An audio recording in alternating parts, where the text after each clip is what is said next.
Hey guys, full disclaimer, I'm recording this as I'm recovering from COVID. I'm not gonna sound the greatest and probably gonna seem a little meta at times, so I'm not. That said, let's get started with the video because self-concept is one juicy topic. So what is self-concept? The way I personally view self-concept is it's a collection of your thoughts and assumptions about the world. So anyone with a certain degree of awareness can probably tell that their thoughts influence their actions and the way they relate to the world.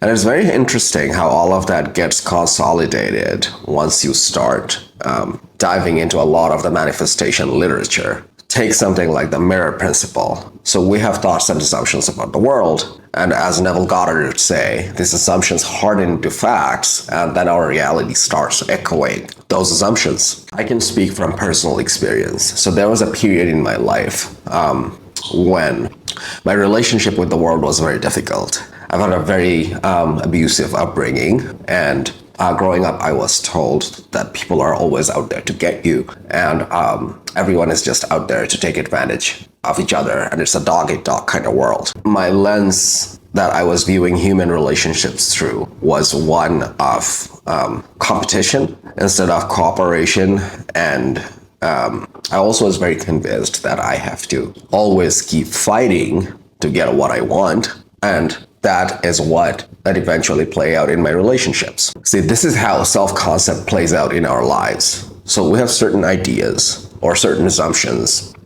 We harbor them consciously or unconsciously that have either come to us through our upbringing and our past experiences, or maybe from some doctrine or ideologies that we grew up with. And then mentally, we keep running them over and over. Now, what that does is it makes our attention follow a certain route. And that keeps bringing more and more evidence into light, supporting that assumption. This is what Neville means when he says assumptions, whether false or true, are eventually going to harden into facts because it's going to influence your attention. And your attention, as I've mentioned before, is going to follow a certain route. And then you're going to start noticing certain things. And this is also what makes self-concept, meaning the assumptions about yourself and the world that you hold in your mind, extremely important, because that's what's ultimately going to manifest in our reality. Now, as the term says, self-concept is ultimately a concept. So we have thoughts and emotions and feelings, which are events, or in Godardian terms, inner movements that happen in consciousness. So behind all of this, there is pure consciousness, which is I am. This is incredibly important to understand. The true essence of our being is pure awareness, or I am. This is not something from me. It has come across in all spiritual teachings, all religious traditions, have been talked about literally for thousands of years now. Now, the thing is, we are generally cut off from the I am, or this pure awareness, because we are very identified with the mind, and we think that our thoughts are what makes us. Or as René Descartes said, I think, therefore I am. But for those of you out there who has had some experience with meditation, the first thing you probably noticed is how hard it is to keep the mind in place. So we sit with intention to focus on our breathing or whatever, to focus on a mantra, and before we know it, the mind goes wherever it wants. You are thinking about something that happened at work, or maybe something that you need to do tomorrow, all kinds of places. And it was definitely not our intention to go there, but it just happens by itself. Now, this statement is very interesting. Mind is going places by itself. Are we actually doing the thinking? The answer to that is a definitive no. Thoughts arise by themselves, and the container that it arises in is what we call pure consciousness, or I am, or in Taoism, they would call it the formless, the shapeless. Same thing in Zen. Now, this is very important to understand, is because there is pure awareness, the I am, and from there, we assume states or self-concepts. So anything that's followed by I am is a state. Let's say I say something along the lines of, I am courageous. So being courageous is a state that the I am, which is pure awareness, is assuming or choosing, you could say. Which brings us to another very important point, is that there are infinite states that you could assume, and we as human beings have to, because as we go through our lives, we have to assume different roles. When he is at work, maybe he's a boss, maybe he's an employee, but when he comes back home to his family, he is a father, he's a husband. And the same thing for a woman. At work, she might have different roles, and then when she comes home, maybe she's a loving partner. She's a supporter and nurturer of her. Work and family are only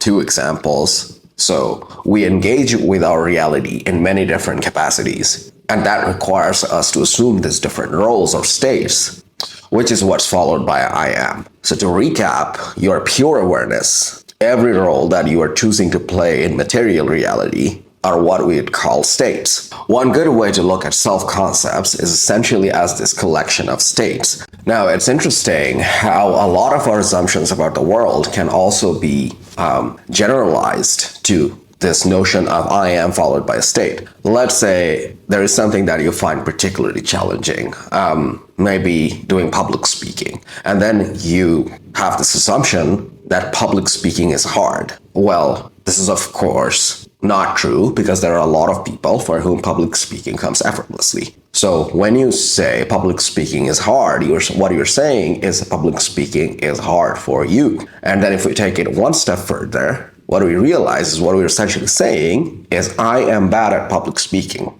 Now, if you keep harboring this assumption in your mind, we have to keep in mind that this is what's going to manifest in reality. Let me show you how. So you think that public speaking is hard for you, so your mind's going to be more resistant to it, and every time there's an opportunity to speak and get better, it's going to hold you back. And the mind has many ways of doing that, usually through launching stories, and if those stories are negative, they cause very intense feelings of constriction and resistance. And then, as you have assumed, it does get really hard. So now I hope that you're convinced that our self-concept, which is a collection of our assumptions, is essentially what we end up manifesting. In this case, the difficulty of public speaking, and reality being a confirmation of how bad we are at it. And this is perhaps the most important thing to notice. We are choosing these assumptions. We're choosing to believe that we are bad at public speaking. Where this perception is coming from, it's being formulated from your experience with public speaking, and then you coming up with a story about what you're feeling. But what if you told yourself a different story? Something along the lines of this. Yeah, I'm new at public speaking, and it's gonna get easier as I keep trying. Now, see, that story or assumption will have a very different impact when it comes to you engaging with the act. You see, when you talk about concepts like law of assumption or self-concept, a lot of people dismiss it thinking that it's ooh, but it's actually not. It makes perfect logical sense that our reality is what we assume it to be, because this is exactly what happens in every area of our lives. But back to us choosing our assumptions. This might sound a little contradictory with what I was saying before about us not controlling the mind or choosing our thoughts and emotions, but it's not. So what happens is when a thought arises, is we either decide to lock into it or we decide to let it go, deprive it of its energy, and what happens then, it fades away by itself, and then we choose a more helpful thought. And we can keep doing this over and over and over again. And this is what persisting in the assumption means. This is where the work is. And this is ultimately what rewiring your self-concept is all about. I'm sure if you have been familiar with the teachings of law of assumption for a while, you probably have heard of things like don't lift a finger and what you want is going to come to you. So this is something very easy to misunderstand. And what actually happens is when you persist and change your assumptions and keep at it, you start acting differently, start doing different things. And here is another example. I'm recovering from COVID right now, and I have been working out through all of it. because I think I'm strong enough to work out, even though a lot of people didn't choose to do that. See, it's my assumption that's making me behave differently, even though I have been sick. Working out through sickness is okay, and I do have the strength to do it. I'm just gonna do it. I wouldn't have to force myself. I wouldn't have to convince myself that it's okay to do it. I'm just gonna do it. And if it isn't, if new information comes in from 3D, in this case, me discovering that, hey man, this is a little too much and you should take a break, I'm gonna readjust course. There is no force involved here. You have assumptions and your actions simply flow out of there. This is why, as I mentioned in the beginning of the video, rewiring your self-concept is perhaps the most important work that you will do. Because if you feel consolidated in it, actions and behaviors are just gonna become effortless. Okay, so hopefully that made sense so far. The concept of pure awareness, I am, and then there are being many states, and we assuming those states, and our self-concept being a collection of our assumptions or these states that we embody, and how that in turn affects our material reality. So all of that said, I'd like to go over a few misconceptions when it comes to self-concept. Self-concept in a Neville Goddard or law of assumption or success consciousness sense has got nothing to do with your sense of self-worth. See, something like self-worth is comparative. A lot of conversations around self-worth in the modern psychology literature is about how you measure against other people. The self-concept that we're talking about has got nothing to do with comparison and has got everything to do with who we choose to be under certain circumstances and understanding the true nature of our being, which is pure awareness, and then us assuming states on top of that, depending on our desire and vision and the kind of experiences that we want to have in our material reality. So we focus the entirety of our efforts on that. We don't waste time thinking how we measure up against other people. This is just ego and mind game that is unhelpful and gets in the way of our progress. Now you might be asking, but what about people like Arnold Schwarzenegger or Muhammad Ali, who are constantly affirming to themselves that they are the greatest in what it is that they're doing?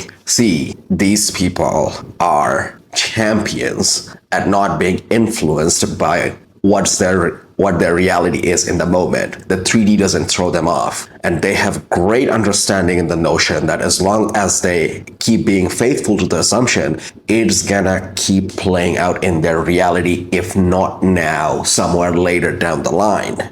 Most of us are not like that. What happens with us is if we choose a self-concept that's very far removed from where we are now, we keep falling back to our material reality. We keep falling back to looking at the 3D and being influenced by that, and that causes a huge cognitive dissonance and makes you lose faith in the practice. If you are like these great people and you're already there, feel free to assume comparative self-concepts. I personally don't find that helpful. I find it's a much better use of my energy to focus on who do I want to be and what states do I need to embody depending on the dreams and visions that I want for myself. But again, to each their own.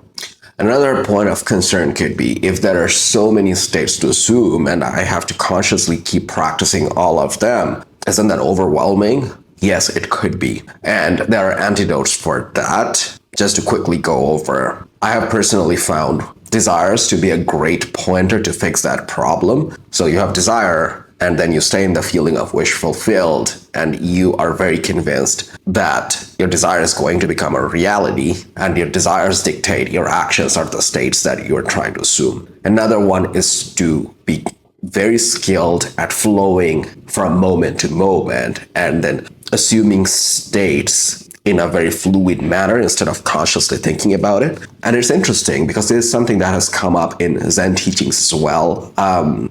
Miyamoto Musashi, the greatest swordsman ever lived, he talked about this. And then there's this book, Hagakure, by another samurai. So the idea is you essentially practice moving in a fluid manner from moment to moment. But that's a whole different conversation, and I'm gonna make a whole video on that topic alone on this channel. But for now, what I want you guys to realize is that our being is pure awareness, and then there are states on top, and we choose these states depending on what we experience. In the coming videos, we're gonna talk about this process of choice, how to make it effortless, how to dissociate from unhelpful inner movements, like thoughts and emotions that don't really serve us. But for today's video, this is gonna be it. I hope you found this helpful. I'll see you guys in the next video. And until then, keep overcoming yourself one day at a time.